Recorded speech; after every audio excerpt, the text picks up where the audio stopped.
All right, so picture this. You're sitting there thinking football is just a game you watch on the weekend, but what if I told you the entire sport is on the edge of a massive transformation? Like leagues are planning to take matches across the world, bringing your favorite clubs to new cities, new countries, new continents, and it's going to change everything you thought you knew about football, right? Because suddenly home advantage, traditions, rivalries, all that stuff. It's being tested, it's being pushed, and the fans are split. The players are split. Even the coaches are raising eyebrows. And you're thinking, man, this is insane. How does football keep its soul when the globe is basically on the field? And that's exactly what we're diving into today, exploring the clashes, the debates, the excitement, the fear, everything that comes with European leagues going global. And I promise by the time we get to the end, you're going to see it from every angle. You're going to feel the tension, the passion, the stakes, and maybe even start questioning how you experience football yourself. So strap in because this isn't just another discussion about matches. This is about identity, culture, money, fans, players, and the very future of the sport we love. And if you're into football, if you love the drama, if you love the strategy, you're not going to want to blink for a second of this one, man. This whole idea of European leagues like La Liga and Serie A taking their matches abroad, it's wild when you think about it, because what you're seeing is this massive global expansion strategy where football is no longer just a sport that lives inside the borders of Spain or Italy. It's becoming a product designed to be consumed by the entire planet, and it makes sense if you think about the sheer scale of football's reach.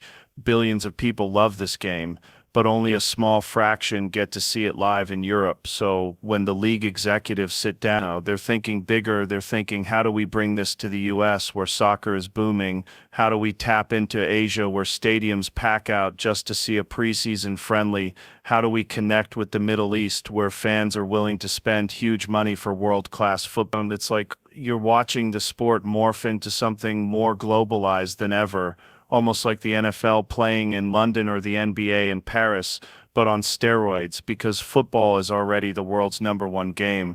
So the potential upside is insane. More TV deals, bigger sponsorship. It's kind of marketing reach that makes your jaw drop, but at the same time, it feels like a test, like they're dipping their toes into a future where leagues aren't just national competitions anymore. They're global traveling shows. And the thing is, when you think about it in terms of economic, you can't even be surprised because if Real Madrid plays Barcelona in Miami or Juventus plays Inter in Shanghai, the ticket sales are through the roof, the merchandise flies off the shelves, and suddenly these leagues are printing money in ways they couldn't if they stayed locked to their home markets. And the craziest part is, fans in those countries don't even care about the tradition. They just want a piece of the action. They want to see their heroes up close. But you got to realize there's a double edge to it too, because while the leagues are building this new global empire, they're also kind of reprogramming the identity of football, shifting it from being deeply rooted in local communities and rivalries to becoming this global entertainment machine. So the strategy is clear. It's expansion, it's reach. It's about turning football into a worldwide spectacle that isn't bound by geography anymore.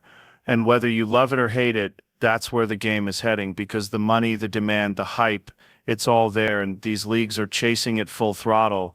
The real engine behind this whole push to take La Liga and Serie A games abroad is money, plain and simple. And when you really dig into it, you realize just how massive the commercial and financial gain could be. Because football isn't just a sport anymore, it's one of the biggest entertainment businesses on the planet, and leagues know that playing at home only gives them so much.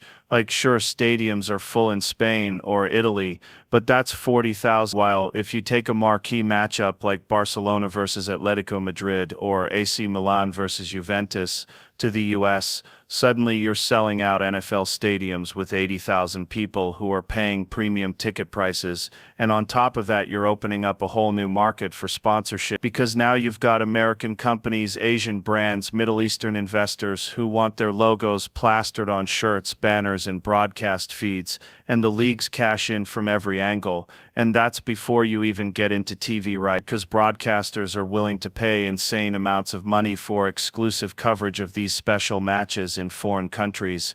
It's like the Super Bowl effect, but for European football, and clubs aren't dumb either, because if Real Madrid flies to New York, they're not just playing a game, they're selling jerseys, signing new sponsorship deals, hosting events, building connections with fans who might never step foot in the Bernabeu but will spend money online forever.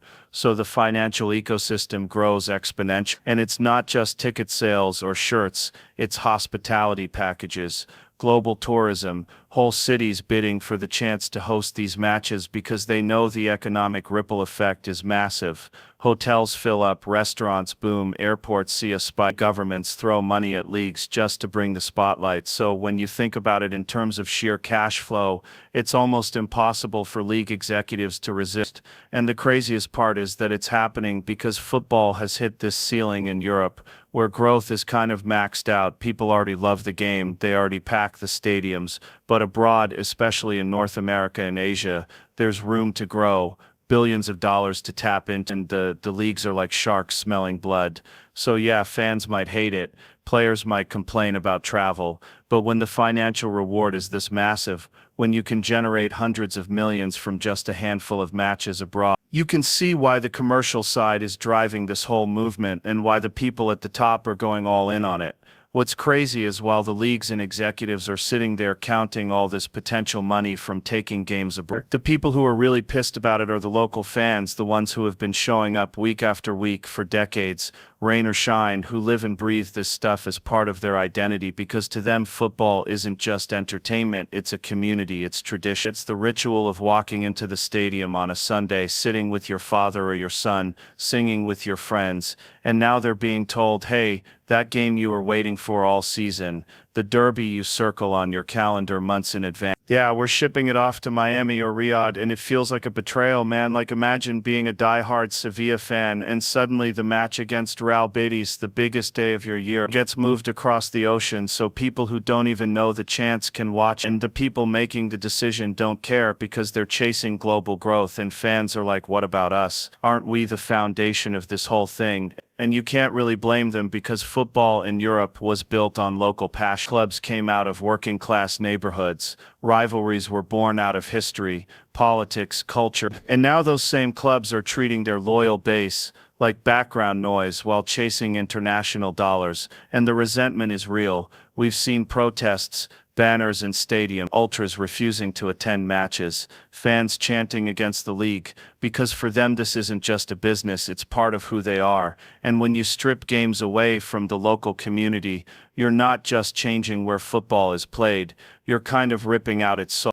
And that's why the backlash is so heavy, because for the people who've been there since day one, football isn't about selling out a stadium in Las Vegas, it's about walking into the San Siro or the Camp Nou and feeling the history. It's about knowing the guy next to you has been sitting in that seat for 20 years. And when you move those games abroad, you lose that authenticity, you replace it with a manufactured spectacle, and no matter how much money the leagues make, they can't replicate that raw connection.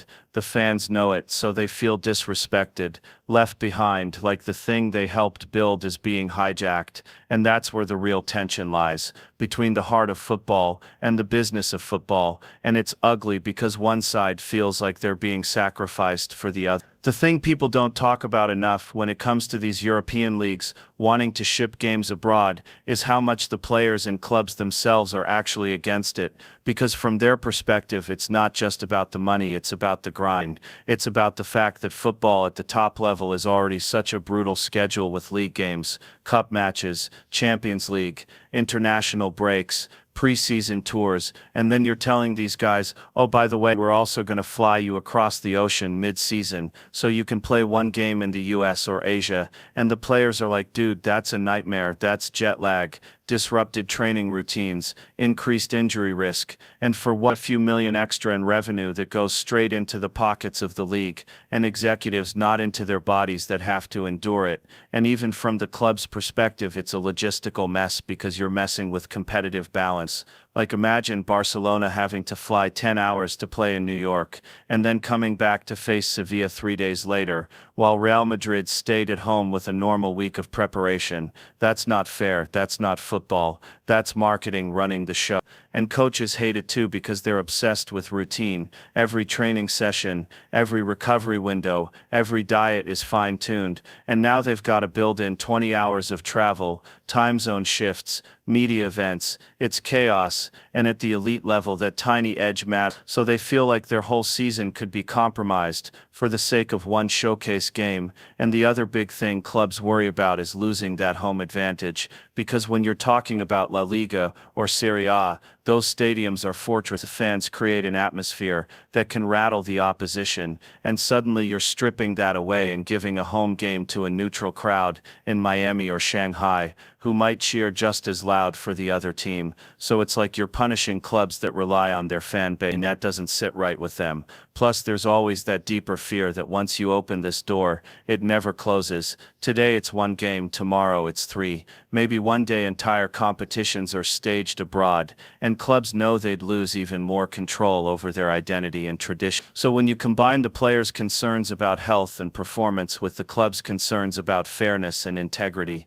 it's no surprise the pushback is huge, because to them it feels like the sport they're actually responsible for playing and managing is being hijacked by businessmen who never have to step on the pitch or deal with the fallout. What's wild about this whole conversation is that when you really step back and think about the future of football's identity, it's almost like we're at a crossroads, because on one side you've got this deep, centuries-old culture where football isn't just a game, it's religion, it's history, it's neighborhoods, and rivalries passed down through generations, and on the other side you've got this modern global entertainment machine that's trying to shape the sport into something that sells everywhere. And when leagues like La Liga or Serie A start talking about moving games abroad, it feels like the clearest signal yet that tradition is being traded in for globalization. And you can imagine a future where football isn't defined by its local roots anymore, but by these giant, flashy international showcases. And that scares a lot of people, because the soul of football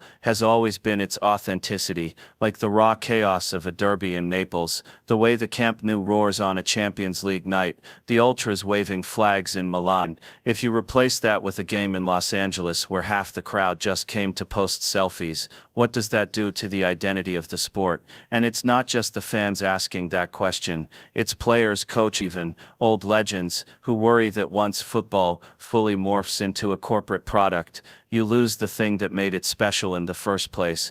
But at the same time, you can't ignore the fact that football is global now. Billions of people outside of Europe follow it religiously, and they want their piece of it too. They want to experience the big games live. And that creates this tension where the identity of football could evolve into something more universal but also less rooted in its origins. Like imagine 20 kids in Madrid or Milan might not see their biggest matches at home anymore. They might grow up watching them on TV while the live action is happening in New York, Tokyo, or Dubai, and that shifts the meaning of what it even means to belong to a club. Because right now belonging is tied to place, to community, but the future version might be tied to brand and content, which feels kind of dystopian but also inevitable given how much money is involved. And that's the scary part, that we're watching football's identity slowly transform from a sport built on loyalty and locality into a global spectacle designed for maximum profit. And once that line is crossed,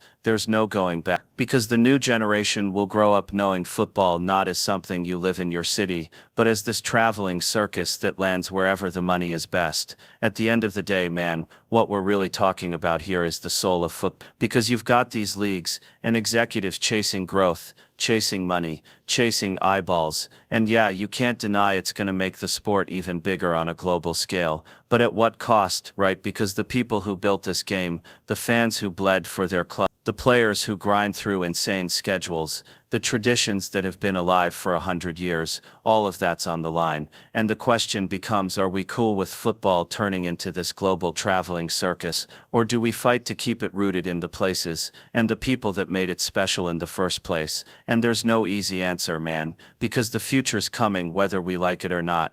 But what's clear is that we can't forget the human side of this. the passion, the connection, the identity. Because if you strip that away, then it's just another product on a shelf. And that's not what football's supposed to be. So wherever this thing goes, just remember to stay connected to why you fell in love with the game in the first place. Because that's the only thing that can't be bought or sold. That's yours forever. And to everyone listening, thank you for sticking around. Thank you for letting me rant and dive deep into this crazy topic. I hope it gave you something to think about. Keep loving the game, keep questioning the direction it's heading, and most of all, good luck to all of you chasing your own